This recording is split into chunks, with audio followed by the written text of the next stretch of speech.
Hello 啊，各位朋友仔，你哋好啊！我係阿欣。今日嘅話咧係好開心嘅日子，因為點解咧？因為又到我哋嘅業主收樓嘅日子啦，非常之開心，戥佢哋高興嘅。咁我哋嘅業主嘅話咧係舊年年尾嘅時候咧就買咗我哋嘅呢一個啦，中海環宇天下一個啦望海景啊，非常之靚景觀嘅一個單位嚇。咁今日咧收樓，業主話咧咁喜慶，佢俾我哋影下，話俾大家分享一下佢嘅喜悅，話俾大家聽。啊呢度真係係啦，呢個屋苑真係好舒服，佢好中意咁啊！帶大家嚟一齊感受一下我哋收樓嘅喜悅。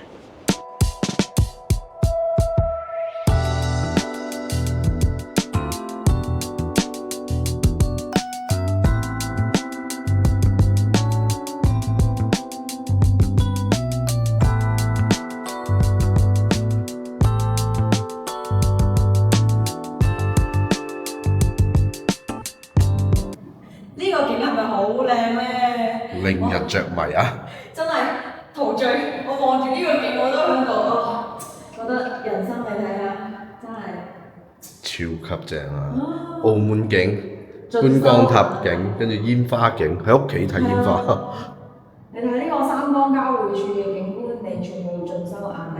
你唔好見佢日頭覺得景咁靚，夜晚仲靚啊！燈光閃閃啊！係啊，對面嘅話咧，真係我哋嘅呢個紙醉金迷嘅澳門啊！呢個夜景仲璀璨仲奪目啊！今日嘅話咧，天氣唔算話好好，所以望出去嘅話咧，有嗰種朦朧感咯，我覺得。到時如果係咧我哋嘅呢一個啦，陽光正好嘅時候咧，天晴嘅時候，你望出嚟呢個景觀超靚，光光亮亮，因為嗰個海平面咧，佢會有呢個陽光直射，好舒服嘅。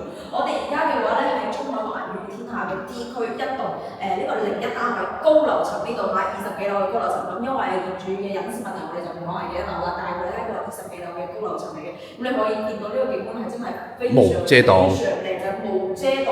呢個單位係一個咧南北對流嘅4房，129平方嘅一個單位嚟嘅。咁呢個格局同結構其實係非常之好嘅。咁我哋嘅業主今日就啱啱收樓啦，可以睇下我哋會又揾咗呢一個咧驗樓師咧就上嚟咧幫佢驗樓嘅，因為我哋嘅話咧都會贈送呢一個驗樓嘅服務啦。咁佢有貼啊呢啲咁樣嘅嘢，佢都會同你講。有啲污跡啊，磨沙眼，即係有少少瑕疵咁樣。係啦，就要磨一磨。係啦，咁佢係咁樣嘅，佢收樓嘅時候咧，本家同埋本家物業，跟住再有一個咧佢哋嘅呢一個工程部嘅，同埋佢哋嗰個驗房師啊，佢哋中海自己亦都會提供一個驗房師過嚟咧，會同你一齊收樓。跟住嘅話咧，你可以好似我哋咁額外再請多一個驗樓師翻嚟咁樣，你就多三方一齊驗樓啊，多方一齊驗樓。咁有咩問題嘅話咧，我哋即係好似呢啲咁樣驗咗出嚟之後咧，我哋嘅呢一個驗樓師嘅話咧，佢就會出一份電子版嘅呢個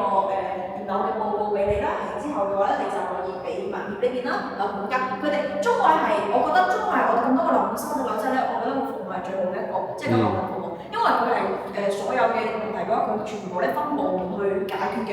咁我哋嘅話咧，如果係有咩執漏啦，佢哋係有工程部嘅負責人啦，會直接上個單位就同你對接。冇錯，工程部嘅負責人，你業主係可以直接加佢，然之後咧佢會對接晒所有嘅呢個工程嘅執漏問題嘅。你可以將呢份驗樓報告俾佢，然之後咧佢就會幫你去驗樓啊，去執收，即係去執收，執收完之後再幫你去驗樓，然之後你就再收樓都得嘅。咁我哋睇下，我覺得佢嘅呢啲交樓嘅標準係其實可以嘅，呢個細門機，呢個係西門子，你睇下。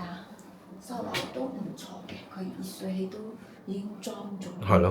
呢個幾好啊！跟住我哋開通天然氣就 O K 啦。水電過戶嘅話咧，我哋喺物業呢度都可以搞掂晒㗎啦。咁都係一啲小問題，啲刮花啊、刮痕啊咁樣。調整下就得㗎啦。呢個單位係一個4房，咁我哋中海環宇天下嘅話咧，其實就已經係咧收咗樓有一段時間㗎啦。咁好多嘅呢一個單位咧都已經係咧就交咗樓，有人住咗㗎啦，陸陸續續入住啦。係啦，我哋自己都有唔少嘅客戶係買咗呢度嘅，咁據後期我哋大家一齊傾偈啊、溝通交流都話住喺度其實係好舒服嘅，好舒服嘅，因為佢離翻香港近。咁首先翻香港睇，佢哋會經常過嚟，同埋呢邊嘅景靚，好多我哋嘅業主咧都係買靚景嘅單位，所以景靚睇落去佢哋又覺得舒服，住起身又覺得正。然之後咧呢度嘅話，因為商場越嚟越多啦，我哋除咗樓下嘅商都開業之外咧，我哋嘅呢一個對面嘅呢度。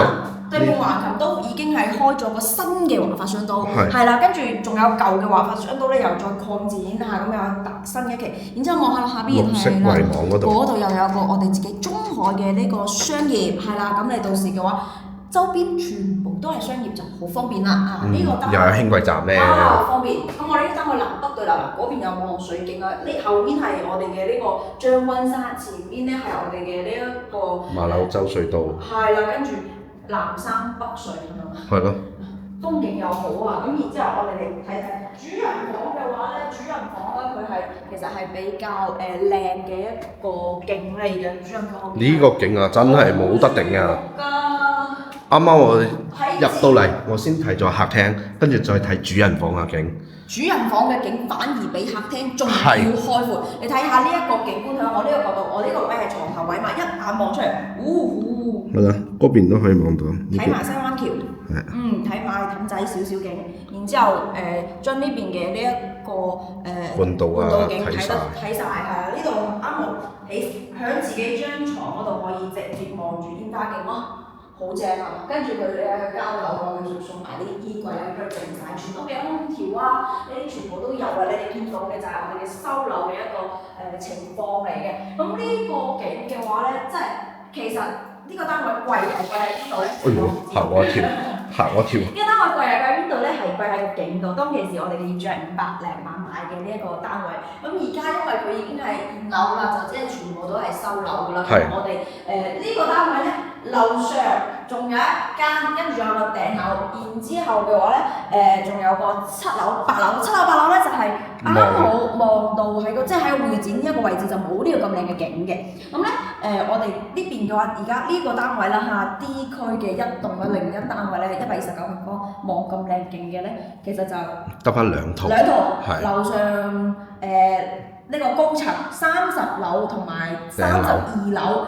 兩套，跟住咧樓下咧低樓層7樓、8樓兩套，但7樓8樓冇景，係啊。咁我哋呢個業主嘅話咧，因為呢段時間咧係比較忙碌嘅，業主嘅話咧佢工作係好忙嘅，咁佢就近期係唔考慮咧就翻嚟住㗎啦。我哋嘅業主咧就想委託我哋嘅話咧，就呢一個咧吉屋出租，係啦。咁哇，我哋了解咗一下呢度嘅租金真係相當高嘅喎，因為我哋之前都有幫下面嘅呢一個業主有租咗一套單位出去，同樣嘅話咧都係吉屋出租。佢嗰個單位嘅，因為佢個景咧，佢中低層佢就冇我哋呢個高層嘅景咁靚。中低層嘅景嘅話咧，租8500喎佢租8500，係啊。咁如果係呢個高層咧，哇！呢一個景其實係買少見少，基本上有咁樣嘅景觀嘅話咧，目前喺環宇天下嚟講係未有出租嘅。未有出租啊！呢個人獨一套啊！咁咧，我哋嘅業主係委託我哋大概租9800左右嘅一個價錢，係啦。咁當然啦，如果你哋係有心思嘅，都可以再傾一傾嘅。我哋業主係想租俾一個有緣人啦。係呢度個價位咧，我哋都冇報高價，確實呢邊呢個價係租得到嘅，係租金係正常。係正常，呢個我哋係正常嘅一個租金價位，佢確實可以租到8、9千蚊咯。只不過就係睇景觀係啦，景觀呢個我哋嘅景觀就靚好多。咁如果唔想租直接買嘅，冇問題，各位朋友仔，呢套單位咧仲有4套。如果要睇靚景，阿欣勁推你30樓嗰套，因為30樓個景觀同呢個嘅話差唔多幾多，比我哋仲高少少，但係佢嘅價錢其實同我哋當其時買呢個單位其實差唔多嚇，500零萬係啦，500零萬，但係呢個景應該目前甚至會絕版咯。係啦，真係絕版。冇㗎啦。係啊，各位朋友仔有留意開10字門嘅，想要靚景嘅朋友，可以聯繫阿欣過嚟睇睇啊！好啦，咁今日嘅話同大家分享我哋業主呢個收樓嘅